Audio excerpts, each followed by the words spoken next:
जय हिंद। हम आपके लिए लाभ हानि के स्टेप नंबर 4 के क्वेश्चन लाए हैं, जो कि परीक्षाओं में किस प्रकार बनते हैं ये क्वेश्चन। तो हमारा जो फर्स्ट क्वेश्चन है वो आपको स्क्रीन पर दिख रहा होगा कि एक पंखे का अंकित मूल्य 150 रुपये है, उस पर 20% छूट देने पर उसका विक्रय मूल्य हो जाएगा। मतलब कितना हो जाएगा, कुल मिलाकर ये पूछा है कि विक्रय मूल्य ज्ञात करना है आपको। तो हम विक्रय मूल्य जो ज्ञात करेंगे तो हमारा जो हल होगा वो इस प्रकार होगा। इसमें एक सूत्र लगेगा। सबसे पहले सूत्र कौन सा लगेगा, वो सूत्र ये लगेगा कि यहाँ पर विक्रय मूल्य ज्ञात करना है। तो सीधी सी बात है कि विक्रय मूल्य बराबर अंकित मूल्य इनटू 100 माइनस डिस्काउंट यानी कि छूट बटे में 100, ये वाला सूत्र लगेगा। ठीक है। अब यहाँ पर हमको विक्रय मूल्य ज्ञात करना है, तो विक्रय मूल्य को हम x मान लेंगे। ठीक है। अंकित मूल्य उसने दे रखा है, क्योंकि पंखे का जो अंकित मूल्य है वो कितना है 150 रुपये, इंटू 20% छूट दे रखी है, यानी कि 100 में से 20 माइनस कर देंगे। ठीक है, बटे में 100। x बराबर 150। अब 100 में से 20 जाएंगे तो कितना बचेगा दोस्तों, 80। ठीक है, बटे में 100 रख लिया। जितना कट रहा है उतना काट दीजिए। एक जीरो से एक जीरो कट जाएगी, एक जीरो से एक जीरो कट जाएगी। ठीक है, यानी कि अब 15 का गुणा 8 में करेंगे तो 15 8 कितना होता है 120। यही प्रश्न में पूछा था कि विक्रय मूल्य कितना है, तो 120 रुपये आपका विक्रय मूल्य हो जाएगा। ये आपका आंसर है। नेक्स्ट क्वेश्चन है कि एक सोफा सेट का अंकित मूल्य 20,000 रुपये है। दुकानदार उस पर 10%, 5% तथा 2% की क्रमिक छूटें देता है, यानी कि बट्टा देता है। सीधी सी बात है। तदनुसार उसका शुद्ध बिक्री मूल्य कितना है, यानी कि सीधी सी बात है, उसने विक्रय मूल्य प्रश्न में पूछा है। तो हमारा जो हल होगा, सूत्र वही लगेगा जो अभी हमने लगाया था कि विक्रय मूल्य बराबर अंकित मूल्य, हम शॉर्ट में लिख देते हैं अंकित मूल्य इंटू 100 माइनस डिस्काउंट, डी से दर्शा देते हैं डिस्काउंट को, बटे में 100 हो जाएगा। ये आपका सूत्र हो जाएगा। अब प्रश्न में अंकित मूल्य कितना दे रखा है, विक्रय मूल्य तो पूछा है, उसको x मान लेंगे। अंकित मूल्य 20,000 रुपये दे रखा है। ठीक है, और 10%, 5%, 2% क्रमिक बट्टे दिए गए हैं। तो 100 में से 10 घटाएंगे तो कितना बचेगा, जैसे अपन 100 में से 10 कर देंगे बटे 100, इंटू फिर अगला बट्टा है 5% का, फिर अगला बट्टा है 2% का। ठीक है, x बराबर 20,000 इंटू 100 में से 10 जाएंगे कितना बचेगा 90, बटे में 100। 100 में से 5 जाएंगे तो कितना बचेगा 95, बटे 100, इंटू 100 में से 2 जाएंगे कितना बचेगा 98, बटे 100। जितना कट रहा है उतना काट दीजिए। 2 जीरो से 2 जीरो कट जाएंगी, 2 जीरो से 2 जीरो कट जाएंगी। ठीक है, अब यहाँ पर क्या हो जाएगा, 1 जीरो से 1 जीरो कट जाएगी, 2 एकम 2 और 2 पंचे 10, 5 एकम 5, 19 पंच 96। 19 का गुणा 9 में कर दीजिए, यानी कि 9 19 गुणित 98, इनका गुणा निकल कर कितना आ जाएगा भाई, आपका आंसर हो जाएगा, यानी कि 16,758। 16,758 ये आपका आंसर हो जाएगा। ठीक है, क्योंकि 19 का गुणा 9 में करेंगे कितना हो जाएगा 171, 171 का गुणा 98 में कर दीजिए तो आपका विक्रय मूल्य निकल कर कितना आ जाएगा 16,758। यही आपका आंसर हो जाएगा।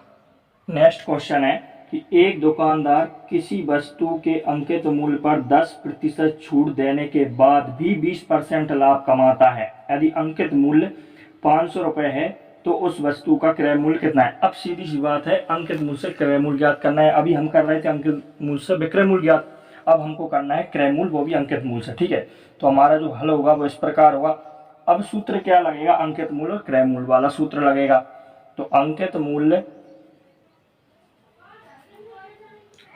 मूल्य बराबर के क्रय मूल्य हो जाएगा अंकित मूल्य बराबर क्रय मूल्य हो जाएगा यहाँ पर इंटू 100 प्लस के लाभ बटे में 100 माइनस डिस्काउंट यानी कि छूट हो जाएगा। ये आपका सूत्र हो जाएगा अंकित मूल्य से किस प्रकार क्रय मूल्य निकालते हैं। तो यहाँ पर प्रश्न में अंकित मूल्य तो दे रखा है यानी कि कितना 500 रुपये। क्रय मूल्य पूछा है उसको हम x मान लेंगे, ठीक है, x मान लेंगे। अब यहाँ पर क्या पूछा है प्रश्न में आगे कि यहाँ पर 20% लाभ कमाता है यानी कि 100 में जब हम 20 जोड़ देंगे, ठीक है, और 10% छूट देने के बाद यानी कि 100 में 10 माइनस कर देंगे यानी कि बट्टा होता है, ठीक है, छूट यानी बट्टा 100 बराबर x 100 प्लस 120 कितना हो जाएगा, मतलब 100 प्लस 20 कितना हो जाएगा 120 और 100 में से 10 माइनस कर देंगे कितना हो जाएगा 90 आ जाएगा। जितना कट रहा है उतना काट दीजिए, 0 से 0 कट गई, 3 एकम 3, 3 चौके 12 और यहाँ पर 2 एकम 2 और 250, फिर 2 से काट दीजिए, 2 एकम 2 125, 125 का 3 में गुणा कर दीजिए यानी कि 3 में 125 का गुणा जैसे ही अपन यानी कि 3 में करेंगे तो कितना हो जाएगा 3 5 15 12 3 36 और 1 37 यानी कि यही प्रश्न में पूछा था कि क्रय मूल्य कितना है।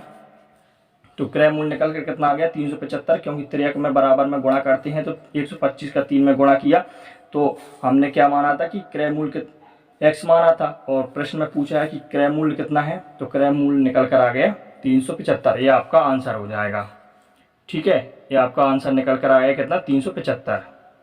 ये सभी आपको सूत्र याद करना पड़ेगा, हमने पहले ही वीडियो डाल दी है कि इस प्रकार के लाभ आने के जितने भी सूत्र हैं उसमें 5 मिनट की वीडियो डाली है प्लेलिस्ट में, हमारे चैनल जो है ऑस्कर एकेडमी, वहाँ पर जाकर देख लेना, ये सारे सूत्र वहीं पर हैं, मिल जाएंगे आपको।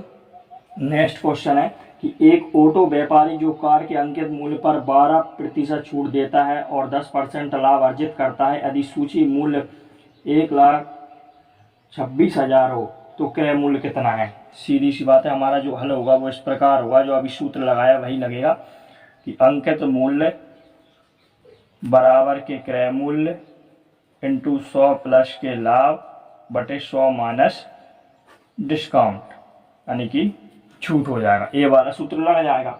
अब यहाँ पर 1,26,000 क्या दिया है, दे रखा है, यहाँ पर अंकित मूल्य दे रखा है 1,26,000, क्रय मूल्य पूछा है उसको x मान लेंगे। यहाँ पर 10% लाभ अर्जित करता है, 100 प्लस 10 हो जाएगा, 12% छूट देता है यानी कि 100 माइनस डिस्काउंट यानी कि कितना बचेगा 12 हो जाएगा यहाँ पर, ठीक है।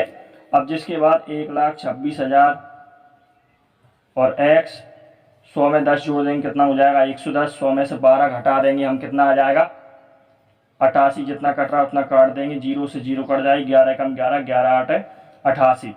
अब जिसके बाद क्या बचा कि 12,600 में 8 का गुणा कर दीजिए, आपका आंसर निकल कर आ जाएगा, ठीक है, यानी कि क्रय मूल्य निकल कर आ जाएगा 0 0 8 छंग 48, 4 बचा और 12 96 हासिल 4, यानी कि आपका क्रय मूल्य निकल कर आ गया 1,08,000 रुपये, ठीक है। यही प्रश्न में पूछा था।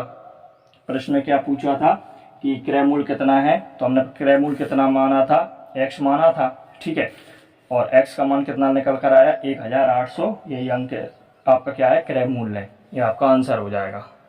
नेक्स्ट क्वेश्चन है कि चीज़ों का एक जोड़ा 15% छूट प्राप्त करके 37.40 रुपये में खरीदा गया था, तदनुसार प्रत्येक चीज़ का अंकित मूल्य कितना है। यानी कि सीधी सी बात है, उसने अंकित मूल्य पूछा है, हमारा जो सूत्र है वही है कि अंकित मूल्य बराबर के क्रय मूल्य इंटू 100 प्लस के लाभ बटे 100 माइनस डिस्काउंट यानी कि छूट हो जाएगा, ठीक है। अब यहाँ पर कितना दे रखा है, अंकित मूल्य हमसे पूछा है और क्रय मूल्य दे रखा है 37.40 रुपये में खरीदा था, ठीक है। लाभ नहीं दिया तो नहीं जोड़ेंगे, इसलिए 100 का 100 रख देंगे। डिस्काउंट दिया है 15% छूट, 100 में से 15 घटा देंगे कितना बचेगा 85। दशमलव से पहले कितनी जीरो है, कितने अंक है दशमलव से पहले 2, तो 2 जीरो रख देंगे नीचे, ठीक है, 0 से 0 कट जाएगा, 0 से 0 कट जाएगा, और 5 से कट रहा है, 5 17 1 85, 5 7 35, 5 चौके 20 और 5 8 40, 17 चौके 68, 17 कम 17, 17 चौके 68, 6 बचेगा, फिर 17 चौके 68, यानी कि आपका अंकित मूल्य निकल कर कितना आ गया, 44। ये प्रश्न में पूछा था कि अंकित मूल्य कितना है, 44 हो जाए। यही पूछा था कि प्रत्येक चीज का अंकित मूल्य कितना है, तो 44 रुपए।